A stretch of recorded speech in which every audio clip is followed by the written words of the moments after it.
Site in Commanders Edition. Dak is out because he's cruising, because that's what he does. He just cruises.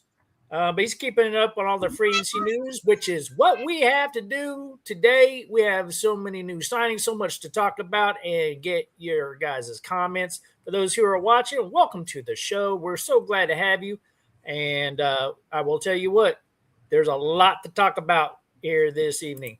All right, we're going to go over the latest in free agency signings and the impact of what they're going to have to the team. We now have a completed coaching staff. We've actually had it for about a week. We just didn't cover it last week. We still have some roster lineup projections and some holes that we want to discuss. And then we still have some potential free agent targets that I think would be wise for us to jump on and get onto right away if we possibly can. All right, guys. Well, let's get right into it. Yeah. So right now, today, started the free agency negotiating period. This is a crazy time period right now. So don't ask me, hey, where's our salary cap situation right now? Because it is all over the place. Because the contracts don't actually hit the books until the start of the new season at 4 p.m. on the 11th of March. So I cannot tell you right now how much money we have remaining after the deals that we are already starting to strike today that will go on over the next couple of weeks, right? But I do know after March 11th, when the contracts start hitting the books, we'll get a better idea of what our remaining salary cap situation is like. Right. Guys, expect the free agency period right now, even though we'll go all the way up to the NFL draft, expect it really to die down in a couple of weeks. But the next 2 weeks in particular is going to be like crazy, as all the top names from around the league are going to get signed at a pretty rapid pace, heading towards that. So thank you again for all those who are joining us. Make sure you like, make sure you subscribe if you haven't. Share your link with a buddy or somebody else who likes football, and let's get our participation up. So, all right. With that being said, we're going to go right into some of the signings. The very first signing that we did at the very start of the free agency period was to sign one of your Lions there, Lard Sarge. Yep. Robertson. Since you know this guy, tell us about this guy.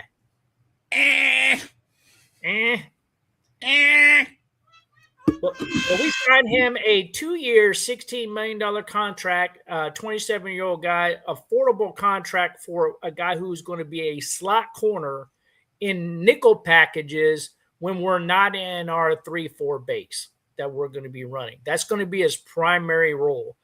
From what I understand, when he's put in situations like that, he thrives for the most part, more often than not. But he's going to need some coaching, and he's going to need to really get used to this scheme, because this is a different defense than what he did in Detroit. Right. Yeah. He's on and off. He fits our defense because he's on and off. When he's on, he's amazing. It's like, wow, he made a play. And then other times he just gets burnt and burned bad. And it's just like, okay, so he's got speed. He's young. I like that he's young. He didn't cost us that much. 2 years and $16 million. We need a corner. Yeah. Okay. Good sign. Yeah, I tell you what he won't have, though. He won't have jersey number 21 that he wore in Detroit. So he won't have that number. So maybe he'll get a resurgence and he'll get a reset on his career being here in Washington. Yeah. We're hoping anyway, right?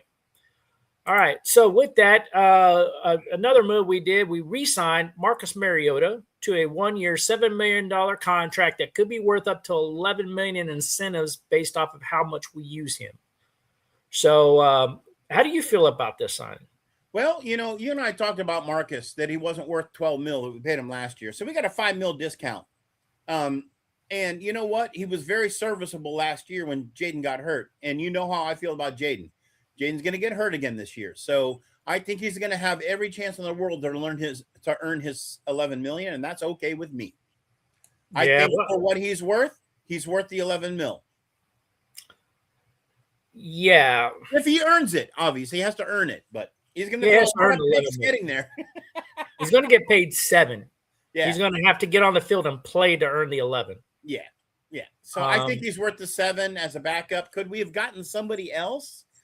You know what? He's got 3 years in the pipe with us now. him and Jaden work well together. He knows the system. Does he know the new system is the question, right? Does he know the new system? Is Nobody he knows the down new what system. Bowel Movement is offering?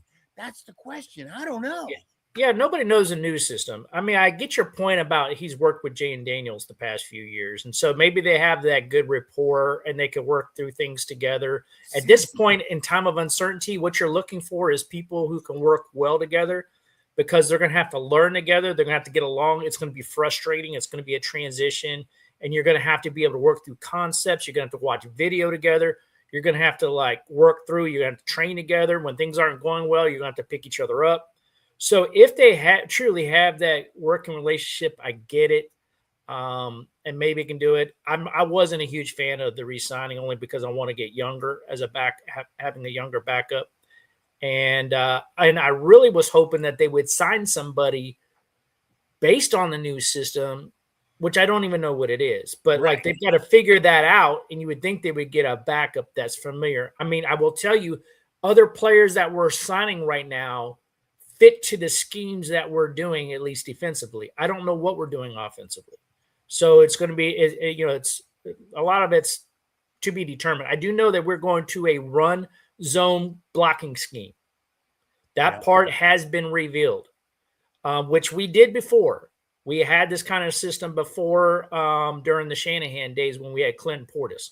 That was the kind of system that we ran. So we're going to get back to that kind of a system again. These players that we have on the O-line, I don't know how good they are with it. But I have a feeling that Tyler Biraz wasn't a fan of it, and that might have been part of what happened with him exiting the team. Well, you know what, Coach? I got some news on that. So yeah, tell us. So that is complete bunk because that's exactly what the Chargers run. That whole argument's out the window. I had 2 conversations this weekend. That's fair. Just about that. That is exactly what the Chargers run. So that whole argument goes out the window. So what is it? So why did we do it? Because they are literally paying him the same amount that we were paying him out. Right. We were paying him $10 million a year. He's getting paid $10 million a year by the Chargers. So it really makes no sense why we would let him go. So it has to be what you said, Coach. It has to be some kind of blow up in the locker room, some kind of personality thing. It has to be that. His PFF is good. His playing is good. His contract is good. His fit with the offense where we're going is good. It has to be something else. Yeah, it has to be personality. And we'll never know. And it's killing me. I'm losing sleep. I'm losing sleep. Because sometimes dirty laundry like that stays hidden. If there was a fallout, they try to keep that stuff undercover. Like they don't want to put negativity on the team. I want to know the laundry. I want the dirty laundry. Got it. How do you lose $8 million, $6 million in cap? It was $8 million. And that's a lot of money to lose in dead cap space. When we lose that, and then we also lost 12.4 for the Debo debacle. And then we turn around and, we do save cap at 18.5 by getting rid of Marshawn Lattimore. You basically made it all a wash. Yep. And so you didn't help our team by doing all that. No, Jack, it is not the zone scheme. Chargers run the zone scheme. It is not. That's what we're talking about. It is not that. It's something else. And when you lose that, when you give up that much in cap, it had to be something else. Yeah, because you can't sign another center for the $2 million of cap savings that you have. All right, let's keep moving on. So we did agree to a 2-year contract extension for an insane 2-year, $60.2 million contract with $32.5 million guaranteed, which is essentially a 1-year deal with that kind of guaranteed, because they'll probably front load it. And if he doesn't have a good year, they could always get out of it next year. However, I'm just going to tell you this. That's an insane amount of money for a left tackle that is completely resetting the market. And really, for Laramie Tunsil, I get it. He's a top 5 to top 10, depending on any given week on how he grades out. But he's old. He just broke the record. Commanders just set the record. Highest paid tackle in the league ever. Set a new record. I mean, I don't think anybody will argue that Trent Williams is the number one left tackle in the NFL, and he has been for probably the past 7 years. Who could be available. If we wanted to set a record for a contract deal, we could have brought Trent Williams back home. Yep. So anyway, I'm glad we got Laramie. I just don't like the price tag that came with it. Like, seriously, like somebody else was going to offer him money and we were going to lose him? That's twice. I don't know. That's twice he burned us. So Coach, you ready for this? This was the quote from Peters. I realize now how I screwed up playing out the deal with Scary Terry. And I wasn't going to do that this year with Laremy Tunsil. That's why I knew I needed to get done early. Which I agree with, but I don't. What? I don't. What? So I go an exact opposite philosophy that Adam Peters goes in. And it's okay that I do that. He's the one who gets paid to do it. I don't get paid a penny to do it, right? So, but I don't look at the Terry McLaurin situation as the issue being signing him too late after a holdout. I look at the Terry McLaurin situation as you knew he was going to be a high price tag. You knew that all the previous year that he was going to come in. So you had all year to think about it. And I felt he was a primary trade candidate. Here's the other thing. If you're going to reset the market with a left tackle, then you take a top 10 left tackle that's in the league that has life to him. Right. You don't go and just because the guy's in there, because you are switching to a new system. So this is a perfect opportunity where you're just like, oh, I don't need the continuity in the room. Like, that's nonsense because we're not keeping the same system.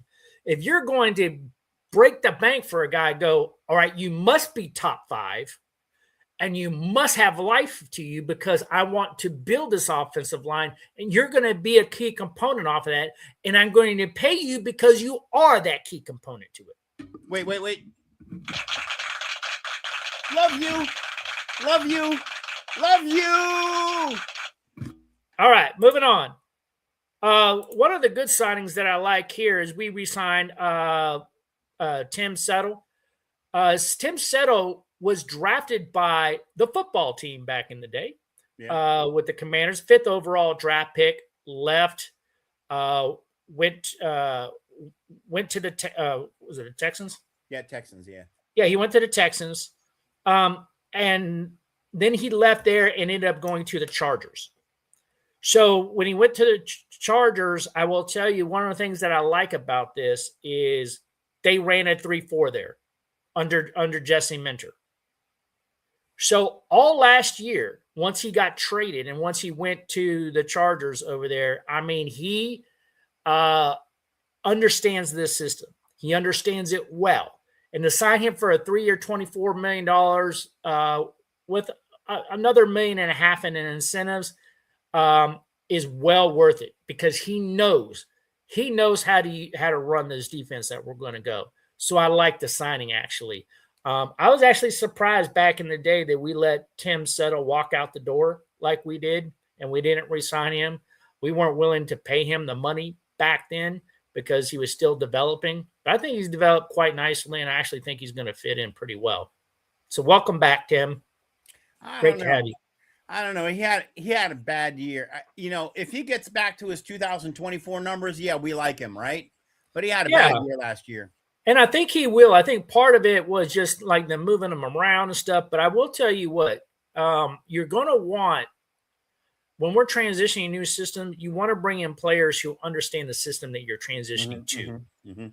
Right. So besides just being the player that he is, and I do think he's going to bounce back and have a better year, he's also going to be able to help Kinlaw, Deron Payne, all these guys that are on the line. Johnny Newton. He matches with Payne real well. Yeah. But Payne, Johnny Newton, Kinlaw, he's going to be able to really be within that defensive tackle room, along with the edge rushers and everything else like that, and be able to break down the concepts of what they're trying to do. Yeah. Yeah. Which also brings me to this signing right here, Odafe Oweh. So here's the big signed a 4-year, $100 million deal, $68 million guaranteed. This is the reason why we signed him, people. I'm going to tell you right now the reason why we signed him. He also came from the Chargers. He also came from the 3-4, and he absolutely held down his side. So I don't like his sack numbers. He had a bad year 2 years ago where he didn't record a sack. Last year, 7.5. 2 years before that, it was 10 sacks.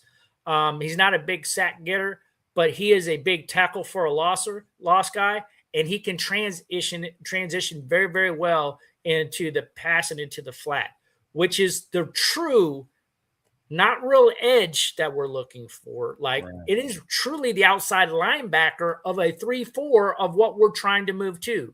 We need to get out of our mind, fans, of traditional edge rushers. That's not the defense that we're running under a 3-4. We are running a stand-up outside linebacker kind of thing, which Odafe does. This is what he does. A hybrid 5-2, 3-4. Right. So this 3-4 with a stand-up outside linebackers of the 3-4 all there, I really see him being the Armstrong replacement for that position. Armstrong's going to develop and work with him and work. And I see him playing right now across from Luvu on the other end, on the bookends, and be able to work with Armstrong, be able to work with Luvu on like, hey, how do you run the stunts? How do you get this system down? When do you move to the flat? How do you get back into pass coverage and do all those kinds of things? This is another guy, kind of like Tim Settle, who's going to help transition this defense. And because they played in it, are going to be able to be immediate contributors. Yeah. And for him, I love it that he is on a 4-year deal, because this is the kind of guy that's going to be able to hold down his side. Well, Coach, so he finished up the year last year there very well, right? He produced in the playoffs very well, and that's what drove his number up. I'll tell you what I don't like. As a player, he's younger, he's big, he's 6'5". Guy's a beast, right? Yep. I don't like guaranteeing over half a salary. I don't like it. The money's wrong. The money's just wrong. Well, I just don't know how you get a deal like that done for this quality of player without doing it, though. Not because that quality of a player. He is actually for a 3-4, because right now in the NFL there's only like 4 other teams that run a 3-4. Yeah. So if you're looking to build a 3-4, and we're going to be like the 5th organization, like you're saying, he's the only game in town. That means there is a very, very small pool of guys that you can go out to and say, who knows how to play this outside linebacker position the right way in a 3-4 system that's going to be an immediate contributor and dominate on the field. That's him. That's Odafe. Yeah, so basically we got him from 1 year. He's going to produce because he got paid, and then he's trash because he's not going to play the next 3 years because he's not making any money. That's not true. Maybe I'm just poo-pooing on this whole give me all my money up front thing. Maybe this is not money up front. This is spread over 4 years. It's just guaranteed. It's not a signing bonus. It's just guaranteed money over the life of the contract. Oh, it's over the life of it's not a guaranteed first year, $68 million? No. This is not a signing bonus. Oh, okay. I mean, it would say signing bonus if it was signing bonus. This is spread over the 4 years of the contract. My bad. I'm sorry. I thought you were saying it was 68 guaranteed up front first year. No, it's $68 million guaranteed over the life of the contract. So the man's got to work for his money. Okay. So when you see a situation where it says signing bonus, that means you get that money at the time of signing. It's not a Tunzel deal. No, this is he's going to have to earn this. All right. I mean, he's guaranteed to make that amount of money. Like we turn around and cut him, he's going to get $68 million. All right, I'm cool with it. He's got to earn it over 4 years. I'm cool with it. But it'll be spread out over 4 years. All right, I'm cool with that. And then if we do trade or we cut him, we just got to pay the balance of the guaranteed money on that deal. But the truth is, we need So there's two things on this deal. One, we needed him because Armstrong is not Armstrong anymore. He's leg weak because that ACL is going to haunt him, right? So we needed an Armstrong replacement. Right. And I'm glad we got this because that means, you know what that means in the draft. You know what it means. What does it mean? Well, it means we don't necessarily need to go for an outside linebacker. We can go Sonny. We can go Sonny Styles or something like that. That means Sonny Styles. We just got the Sonny Styles key card in our hand. That's what it means. Right. And we got a guy to replace Armstrong. We got our Luvu Owe deal going on here. So right. And we knew we needed one more defensive tackle. And so to me, getting a guy like Tim Settle to be that additional defensive tackle is perfect because you're trying to move to a system that he just came from. So when I look at Tim Settle and I look at Odafe, I'm actually pretty happy with both of these deals. Yeah. Only from the perspective, I mean, I always want guys to come cheaper than they are, right? But the market sets the rate, right? And everybody does. Everybody wants guys to come in cheaper. But when you think about it from a concept standpoint, when you're implementing a new defense and you're looking at this and you're just like, I need one more defensive tackle to really solidify my defense, then why not get a defensive tackle from the system that you're getting ready to implement? Right. And then if you're looking at like, hey, I need an outside linebacker, not a true edge rusher. I need a true outside linebacker because I'm moving to a 3-4. Somebody who understands these concepts, knows how to do the stunts, knows how to do the transitions to pass, knows how to work all these things. Odafe is your guy. Yeah. I mean, so I'm okay with both of these signings. Yeah. I would still say for our defense, we still need another Mike and we still need another safety. And maybe they're coming. Yeah. Maybe they're coming. Yeah. They might be looking at the draft for the safety like we're looking for the middle linebacker. So could be, right? So I mean, and let's be you know, the timing of this show, right, is day one of the negotiating period. Like the season doesn't even start till the day after tomorrow. So between this week, there's going to be signings throughout this week. We can make a lot of signings between now and next Monday's show. And so like when we do that, I will have another projected roster of what we're looking like when we're transitioning and stuff. And maybe we'll get a little bit more insight. I mean, you got to help me, Large Sarge, but I need a little bit more insight on what this offensive scheme is going to look like. Well, so based on day one, we don't have a stinking clue because this was solely defensive focused. There's not one movement on the offensive side of the ball. I mean, what? Yeah, all we did was re-sign Marcus. And that doesn't give you a tell on anything. Well, and Tunsil. And then we extended Tunsil. Right, which needed to happen. But I mean, as far as filling gaps, nothing. Yeah. I mean, wide receiver, running back, tight end, center. The word up here. Sorry, go ahead. I don't mean to interrupt. Go ahead. So, okay. All right, moving on. We have completed our defensive staff. We actually completed it about a week ago, but our coaching staff is locked in. I'm kind of glad that it's locked in. Offensive, I haven't been able to assess really about how strong of a defense that this is going, or excuse me, offensive coaching staff this is going to be because I don't know what offensive scheme that they're running. But I will tell you from a tight ends coach perspective, Ben Steele is like one of the best in the business.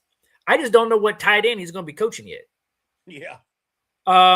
You know, I hope Ben has some kind of idea of who's going to be available, who he's going to go after, because he kind of really needs to rebuild that room and then coach him up under a system that we don't even know what exists yet.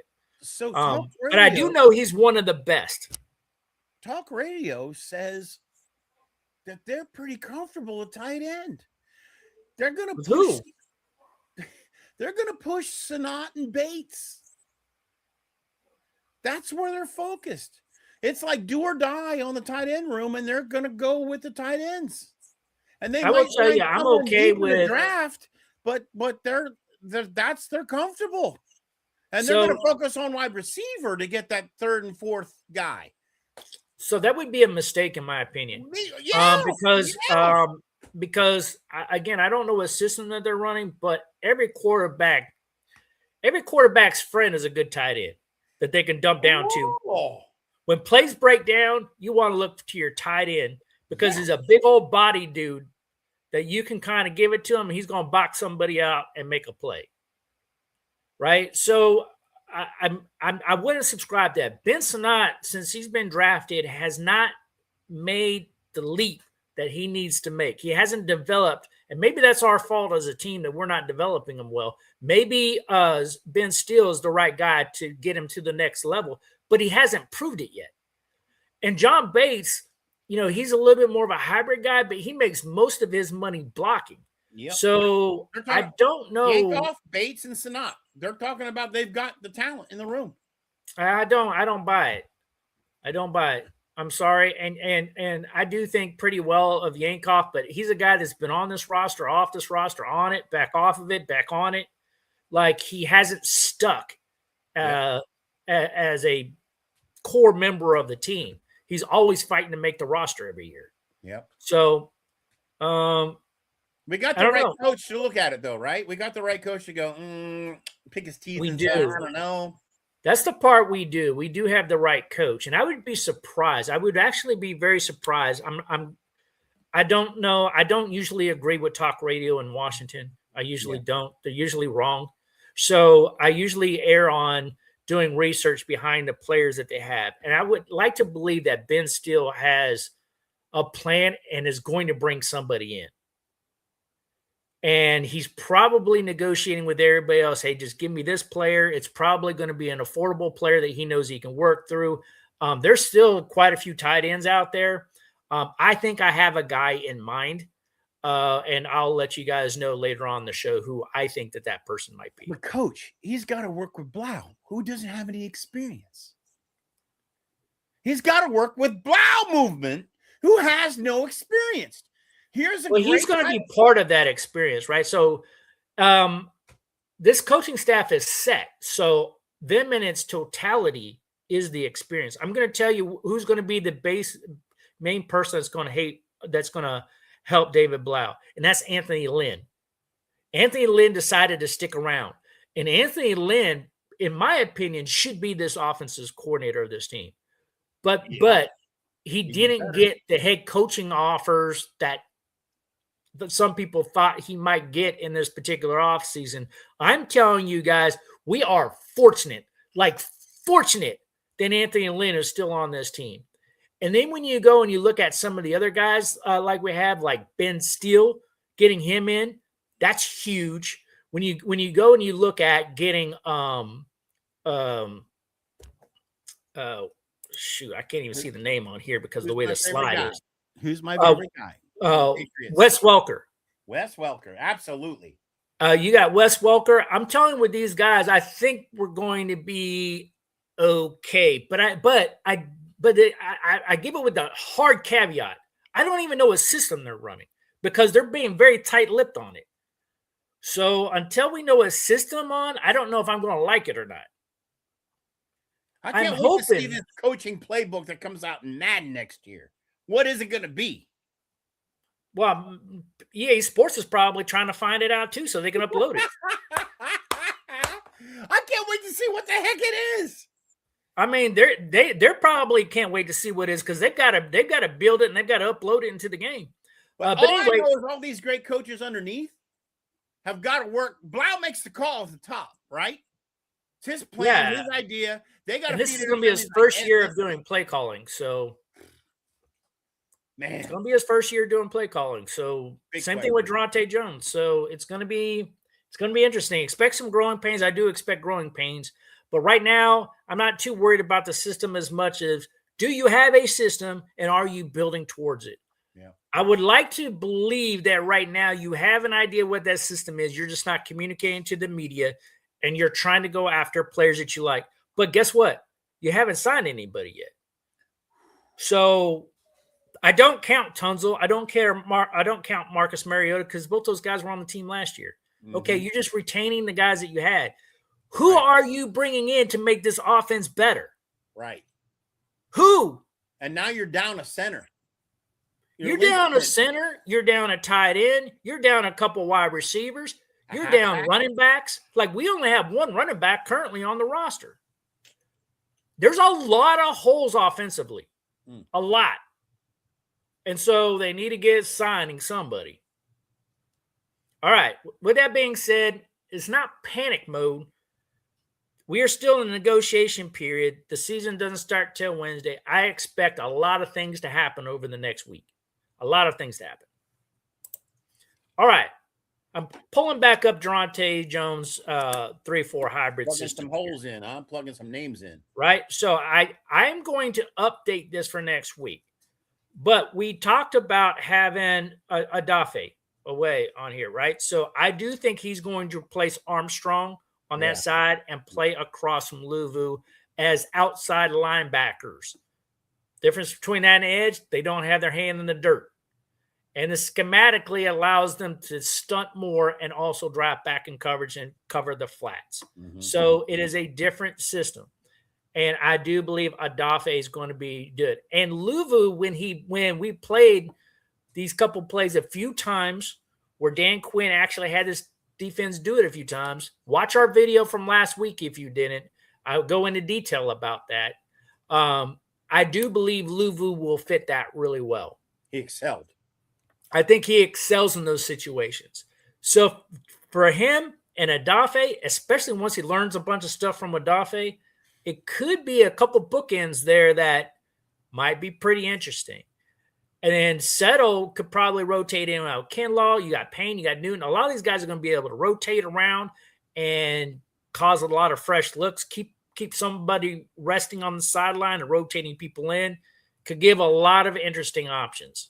But the holes that we have, Owens is not going to be our guy at center. And I will tell you that Wagner, we got to sign him back if we want him back. But could that be Sonny Styles? We will see. We will see. There was a lot of talk today about how the team likes Owens. Coaching staff really likes Owens. I like Owens a lot. Yeah.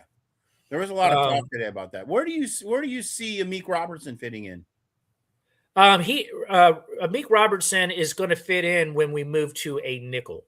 So our corners are going to be Trey Amos and Mike Sinistro. When we go to a nickel, and we do run nickel quite a bit on certain passing down situations. And if we're going to bring in the third corner, that's where I see Amik Robertson coming in. So he will not be a starter on this team. He will do that. He might also be a gunner because I heard he's got good speed for special teams. He might be one of our gunners on special teams for kickoff and punts. So Amik's going to have a role for sure. So our real holes we need to fill right there are still at safety. The question marks at safety. Yeah, safety and then Mike. We need that guy. Think Mike is answered. I really think we have the answer. I think what's coming to us at Mike. Yeah, the problem is when it comes to Sonny Styles, I'm hearing the Giants are also interested and they pick fifth. Yes, they are. And so if the Giants pick him at fifth and he's not on the board, we have to have another plan. So we need, I always say you need to have a 5 deep plan for any position, right? Yeah. You need to have plan A, plan B, plan C, plan D, plan E, right? Yeah. You need to have options. So when somebody comes off the board or if they get signed by another team, because I will tell you today, a lot of players moved today. Yeah. Oh yeah. A lot of players. I mean, it happened fast. As soon as the opening was, it was like deal. I'm like, man, you guys have been talking for a lot earlier than today because there's no way that all these deals got done within like the first 10 minutes of the negotiating period starting. So you guys know that they always violate their own negotiation periods. But anyway, I'm moving on to offense here. I do not know the offensive scheme. If anybody has any information on that, please text me it. Please put it in the chat. I'm trying to figure out what offensive scheme that they are running. I do know about the zone run portion of it, but collectively, I don't know what they're running. So if you hear of it, please let me know. And it's Sorry, go ahead. No, we were all talk right a couple of weeks ago. It's Brees Hall. Brees Hall. We're going to get Brees Hall. And then he re-signed with the Jets. Then it was Walker out of Seattle. And then the Chiefs come out of nowhere and signed him today, right? Mm-hmm. So we're like left holding straw to figure out where we're going to find a running back. And some people thought it'd be NTN, and then he's been signed. Yeah. So what have you running heard, backs Coach? are coming off the board. What have you heard? So I have heard stuff. It's another slide. Let me get to it. I don't want to get ahead of myself. All right. But so right now when it comes to Blah's offense, which we don't know, there are holes. I know a lot of people are saying Allegretti's going to be our center. I'm not putting Allegretti in there at center until I know that we're not signing a center. Because Allegretti, even though he has some center experience, I'm not a guy that's real high on Allegretti to begin with. Nope. So until we get closer to the draft and the whole free agency signing period is kind of simmered down and it doesn't look like we're signing anybody else, then I'll put Allegretti's name in here. But we still need a slot receiver. We still need an outside receiver. We need somebody across from Terry McLaurin. I will tell you some of the buzz out there is it might be Ayuk. Whether he plays in the slot or he plays outside.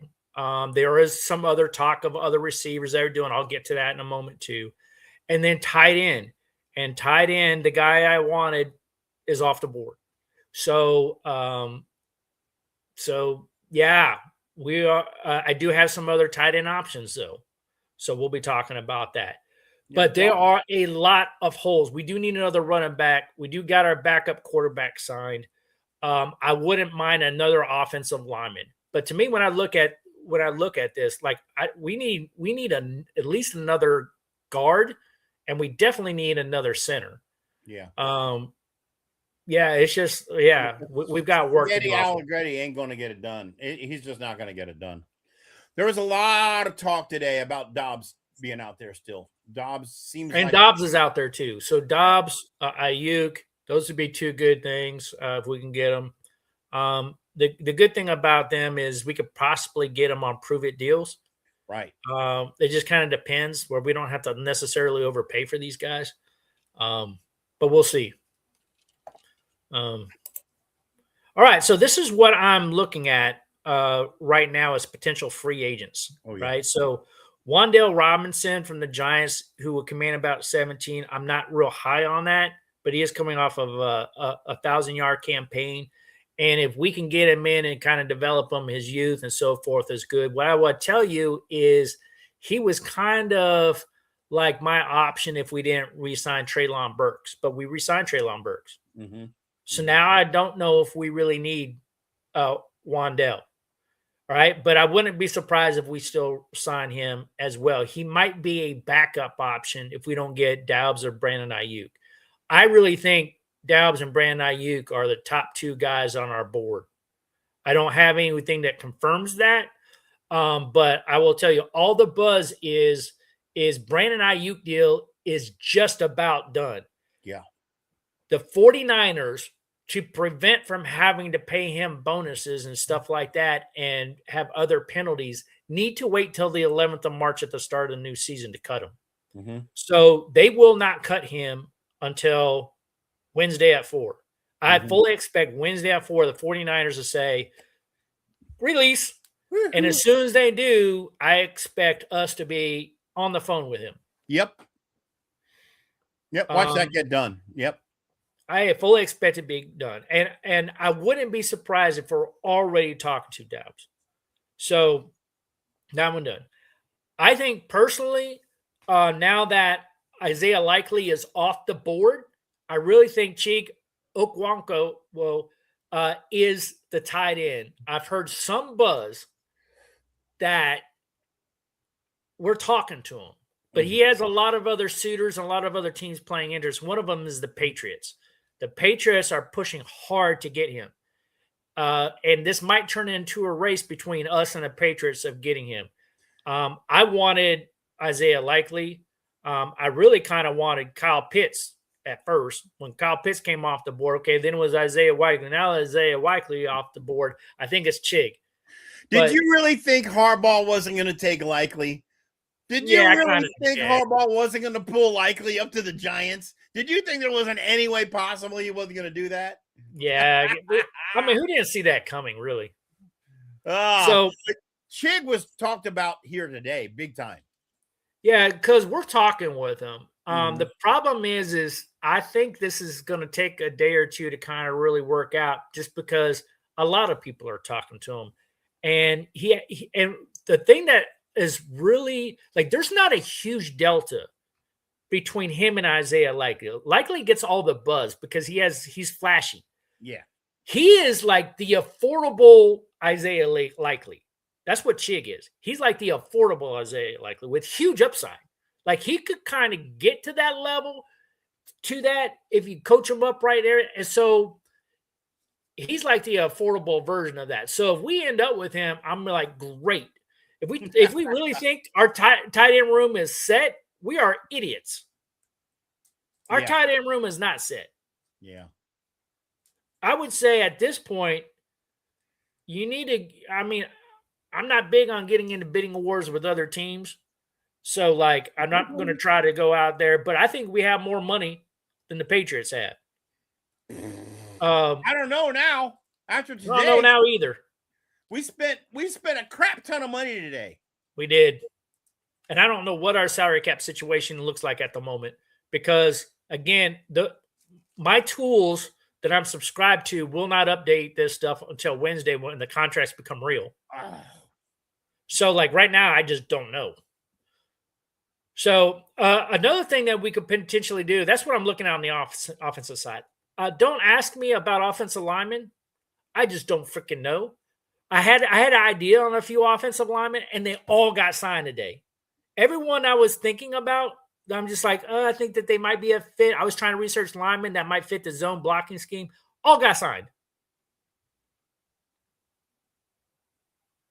So my hard scratch is telling me we've so far spent about almost 70 million.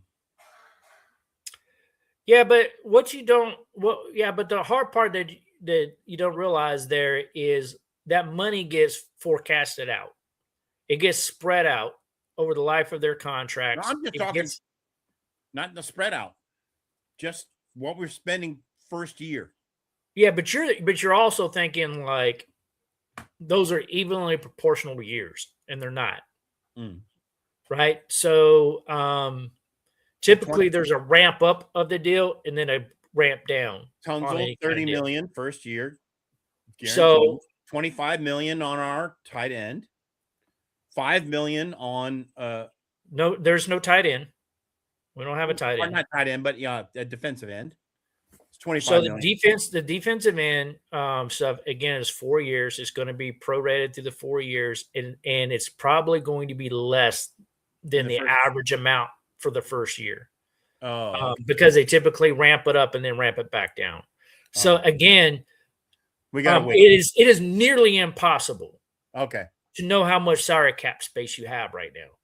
Believe me, there's a lot of games that are played with these numbers because when they work out their board, they structure deals based off of forecasting out numbers. And if they know they need more money this year, they'll put more money in year 2 and year 3 of a contract than they will this year, because there's like, I need more money to spend. Right. And then they'll use more money, and you also don't know how much rollover from 1 year to have. That's why you're the coach. That's why he's the coach, folks. We'll wait till Wednesday to hear the numbers. So, yeah, I have no idea. Like, I don't even want to even fathom where we're at. I'll bet we spent upwards of 40 to 50. Probably. I will tell you, I still believe we have quite a lot of money to work with, because I do believe, but you got to think they're already forecasting out. How much am I going to have to pay Ayuk? How much am I going to have to pay for a tight end if I get one?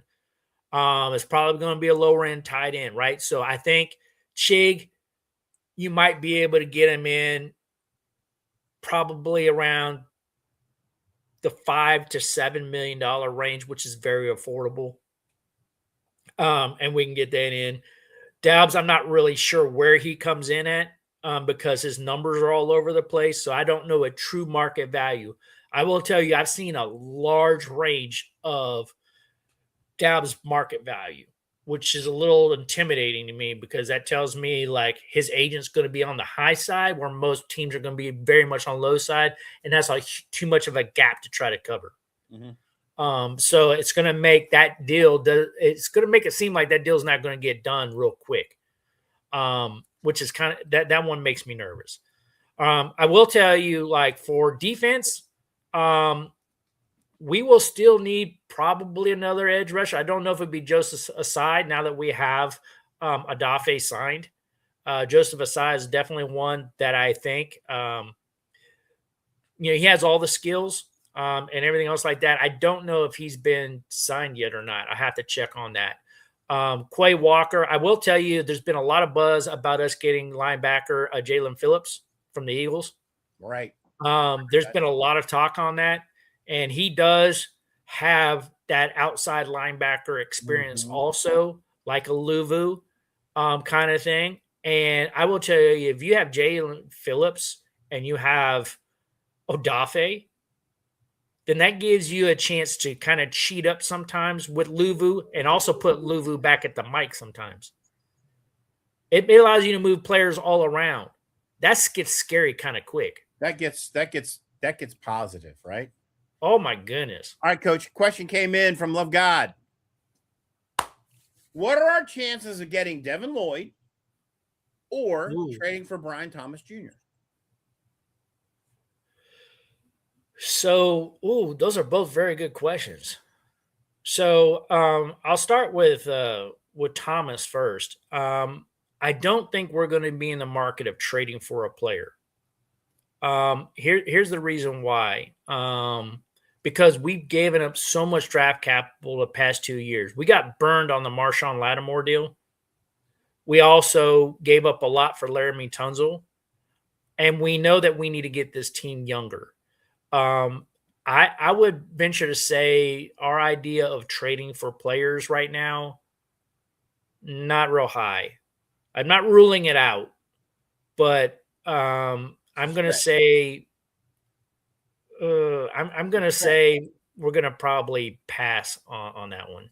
There's plenty of receivers, and there's plenty of receivers out there right now that need a second chance. And sometimes you can make good deals off of players that need a home to get a second chance. Extraordinarily talented, but for whatever reason, it didn't work out with what team that they were on. Right. So, and sometimes guys like, and Brandon Ayuk got put in that category, by the way. Brandon Ayuk didn't even play last year. So, like, I put him in that category. He needs a second chance. He's going to come to Washington and he's going to get that second chance. He's already buddies with Jaden Daniels. It just makes sense that Brandon Ayuk comes here. Yeah. It just depends on the money.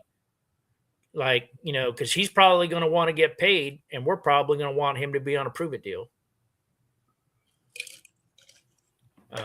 He's going to be on a player-friendly contract. He's going to be on a team-friendly contract. He wants to come. Yeah, maybe for a year. But if he comes in here and rocks it, he's going to expect to be. And then you're going to have to shell out some money. Yeah, but by then maybe we're done with Terry McLaurin, and we'll have the money to pay him. Yep. And so maybe if you're forecasting out that way, you can be like, okay, prove it for a year, and then maybe you can replace Terry. Right. All right. Love God says, or what about Trey Hendrickson? Trey Henderson's going to be extraordinarily expensive. Yeah. That dude's going to be really expensive. And to your point, Large Sarge, I don't know how much money right now we got to play with. We don't because we got so many offensive holes to fill. Yeah, we got a lot of holes to fill. And yeah, that's going to be a tough one. Good questions. That's good questions there. But very good questions. Man, I will tell you, has he been on the show before? Yeah. If he's new to the show, man, welcome. I mean, I freaking love your questions. I've been here. He's been here? Okay, cool. Man, I freaking love your questions. So please keep them coming. Wow, those are really good. So moving on, we just signed the corner, Amik Robertson. But I will tell you, we probably can use another one just for more depth at the position. I still keep these ones on here. I think all of them are affordable, versatile players that can come in rotation and be able to do one. I'm also, even though Kyle Duggar is approaching 30, I'm not real down on the fact that he's almost 30 because I think he'll be affordable and he'll fit Durante Jones, what Durante Jones wants, because he's a hard hitter. I said that last week. And so I wouldn't be surprised if Kyle Duggar comes here. Again, I'm not sure if he's been signed yet. Everything's been happening very, very quick. I've been mostly keeping track of Commanders news. And so as I go around the league, I'm going to have to start scratching players off of this. But the ones I know like are tied to this team right now that are on this list is I know Brandon Ayuk is being talked about a lot. And I know Jalen Phillips is being talked about a lot for the Commanders. And I know that we have talked to, don't know the current status, but we've talked to Chig for tight end. So, you guys. But again, for you guys, the fans out there, thank you so much for joining us today. Please pass the word, give it to a buddy. Make sure you like, subscribe if you haven't done so, and make sure, if you share the link with a buddy, you get him to come on and participate with us. It sure be great to have him. All right, guys. I want to be able to turn this over for some additional questions. While you're doing that and you have a chance to type in, I'm just going to make sure that there's not any additional news. Everybody be looking right now because I think probably a lot of guys are probably settling down for the day, but I just wanted to make sure like there wasn't anything else happened during the show because we are in the heat of it. From what it looks like, maybe not. Because the last major story I'm tracking here is ones that I think we've already been talking about today. So with that being said, Large Sarge, what are you expecting to look forward to this week? Man, because I work at the ABC, if y'all don't know. You haven't seen me before. So I get a lot of fans in. I got Giants fans. Of course, I see the obligatory Dallas fans coming in, but I got a lot of Commanders fans in the store, and they all want to talk trash to me about, did you see what happened? That kind of thing. And he's, it's pretty interesting, the conversations I get into, especially on Sundays, right? And the disappointment factor is pretty high. It's pretty high right now, I would say, across the board with Commanders fans. It's pretty high. So I'm really interested to see after free agency open what's going to happen this Sunday, what I'm going to hear from the folks out there. We went defensive, which I think, Coach, you would agree with me, was where we needed to go. I think that was the priority. We need to build our defense. And I think that the deference that was given to defense in free agency was where we needed to build. It's not complete, but I think the moves we made, even if we had to pay extra, we had money to spend. While I don't like some of the deals, we needed to do this, right? But there's glaring holes in the offense. So without a lot of draft picks, I'm curious to see how this next week goes and what choices they make. I'm just very curious to see what direction they take. And we got a lot of clues into how the draft is going to go. I think this first day gave us a ton of clues how the draft's going to go. And I think this next week will really kind of give us a more greater fidelity on which direction we might go with the draft as well. I will tell you, one of the things I'm looking forward to this week is really Wednesday.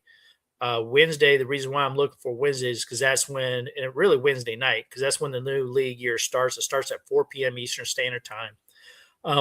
But you guys know I'm very analytical. I'm more of an analyst, and I subscribe to several sites that gives me the behind the scenes, more analytical data that I like to see. And so you guys want to pay for those things, you can go right ahead.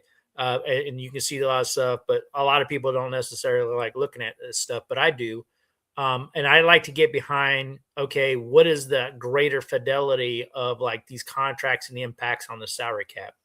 I want to know by the end of this week what our salary cap picture really looks like, so I could then kind of figure out which direction we're going for the rest of free agency. Um, I have an idea, according to where the current picks are right now, of what the draft pool is that's set aside, and that money's set aside. Yeah. The available cap money that we have right now already accounts for the money that we have set aside for the draft picks, assuming we don't move up in the draft. That requires additional money. Usually that's pretty affordable because rookie salary caps are relatively cheap. Seventh overall pick costs quite a lot, which is one of the reasons why I'm always a fan of trading back out of number 7. I might even be more inclined to say trade out of number 7 if Sonny Styles is not there. If he's not there, trade out. That being said, we're a long way from the draft. This is free agency time period. I will tell you some of the things that I was a little concerned about with this one is working the Marcus Mariota trade during the time of free agency start. I don't understand why we didn't get that deal done the past 2 or 3 weeks, because we could have signed him at any time. We didn't have to wait till we're basically on the negotiating clock to work a Marcus Mariota deal. That should have been done before this started. Like, don't waste your time when you're supposed to be chasing players, re-signing your own players. Like, what have you been doing the past few weeks? If you wanted Marcus Mariota, you should have got that deal done before today. Nonetheless, you got it done. I hope that didn't make you miss on somebody you wanted because you're wasting your time doing working that deal. That being said, when we're looking at this coming week forward, I think we're going to see a transition maybe to work more offensive pieces. And I really think the one to watch is Brandon Ayuk on Wednesday. Yeah. I think that's the one to watch. All right, Coach, 2 more questions, and they're kind of similar. They're both from I Love God and Jack, related to where the draft goes and the possibility of Love coming on. So I Love God says, what about Witherspoon, since he's young and he's good? And what about Love coming in? And Jack says the same thing, since there is now the possibility of Styles, the Giants picking up Styles. How does that relate to Jeremiah Love possibly falling to us instead? Yeah, that's a very good question. So I will tell you, I'm a little bit unconventional to everybody else and what the pundits will say. Everybody will be jump on, okay, well, it's got to be Jeremiah Love if Sonny Styles is off the board. Maybe, right? But to me, I always believe in having a carrot you can dangle. So, like, if you have a Jeremiah Love at number 7, a lot of teams might be interested in Jeremiah Love. So why don't you dangle it and say, hey, if you want Jeremiah Love, you need to trade with me right now. I'm on the clock. What are you going to offer for it? And then if you don't get no offers, or you don't get an offer you like, you're like, okay, I'm going with Jeremiah Love. But I wouldn't go into the pick saying I'm taking Jeremiah Love. I would go into it like I'm dangling it. And I'm seeing if I got any takers. What about Witherspoon? I don't like Witherspoon there. Why? It's too high. Too high. So I will tell you, like, I think it's really and I don't like Downs either, because he's got the whole meniscus issue that seems to be right. degenerative. Okay, so stupid question of the night from me, the fan. What if we lose Love and we lose Styles? My opinion is that we trade back. Yeah, but the thing is you got to have a carrot to dangle for somebody to want to trade up, right? Like, you just can't choose to trade back. You got to have somebody who wants to trade up, right? So that's the part that's the part that gets kind of concerning to me, right? So, like, I want a key player to be there. Yeah. So that another team would want. There's got to be a player there that somebody goes like, I really need to move up to number 7 because I need that guy. Who's that guy going to be? Like, and so I don't see teams necessarily moving up for an offensive lineman. Right. So there's got to be some, and this is not a strong quarterback class. So, like, who are you going to move up for? And now with Downs also being a guy who's got medical issues that are concerning across the league, he's going to probably drop. I expect him to drop big time in this draft. Yep. So now you're thinking, Downs. So Jack Downs. Downs, I expect to drop. I expect him to fully drop in this draft because of that issue. So with that being said, now we're left with a situation like who's going to be there at number 7? That would make somebody go, I got to go to number 7 now. Yeah. Otherwise, that player that I want is not going to be on the board. What player do you want? This draft board is changing, man. It's changing. It is definitely changing. And so we might be in a situation where, to your point, Sonny Styles could be off the board, Jeremiah Love could be off the board, and then you go like, well, no one's calling to trade up. I have to pick somebody, and it's going to be an expensive contract. Who am I picking? Let me ask the stupid question. Is there any scenario where you see us trading up to try to get Styles? Oh, my goodness, man. Like, oh. Because we need him. We do need him.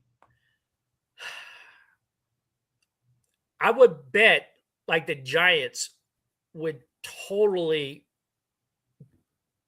abuse us if we try to move up. Because you're talking about inside the division. It's hardball. Oh, yeah, we would get abused. We would get abused. Oh, man, we would get bent over. They're like, okay, you want to move up 2 spots? Yeah, well, we want your next 3 years number 1 draft picks. Woo.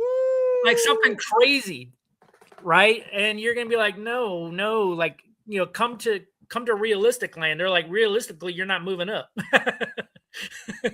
Love you, God. We're not getting rid of Daron Payne. That's a hard fact. Daron Payne's on this team this year. I can't tell you about next year, but we're not getting rid of him. And Jack, Bain's not in the picture for us for whatever reason. You agree, Coach?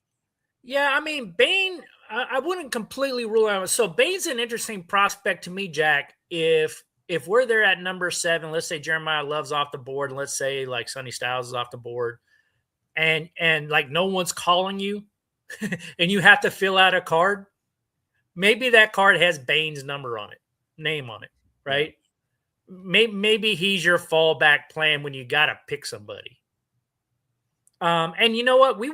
I wouldn't lose sleep over Bain, but Bain's not strong enough to dangle for teams to move up for. Yeah.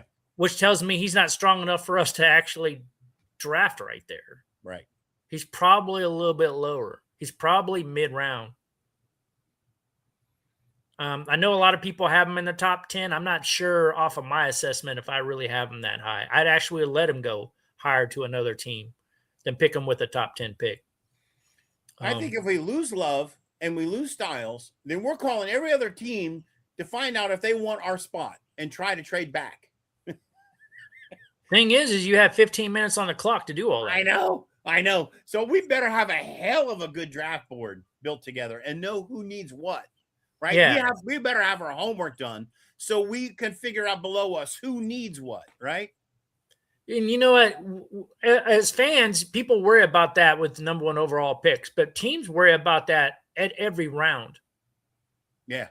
Because all 6 picks are important. They're draftable players, right? And when you're missing a 2nd and a 4th round pick, it makes our 3rd round pick even that much more important. Oh my gosh. Yes. Oh my gosh. And so you can't miss on number 1. You can't miss on number 3. And you have no idea right now who's going to be there at number 3. You have no idea. So you have to have an extraordinarily strong board with a lot of options on it, where when it comes to you that you're able to make things. And you're working the phones like mad as you're getting closer and closer towards your pick. Yeah. But number 7 is I will tell you, I don't believe that this is a very strong draft class to be sitting at that spot. Yeah. I mean, good on Sonny Styles for performing so well, but I think I just think that made him no longer a Commander. Right. Yeah. It's very possible. Right. I told you his stock went up.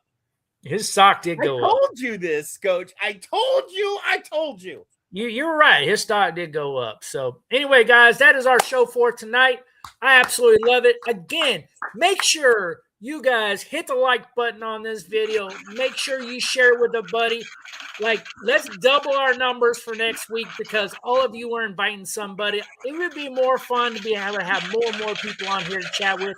Hey, I appreciate you, Jack. I appreciate you. I love God. You need to tell us what your real name is so we can kind of be able to call you out by that. I thank you for Jeff. I thank you for all the people who are on here. Keep it up, and we will see you on here next week. And we might have a whole lot more players to talk about by then. This is Football Psych, baby. We love you guys. We really, really do. We love you guys, and we are out of here. Woo! Hey.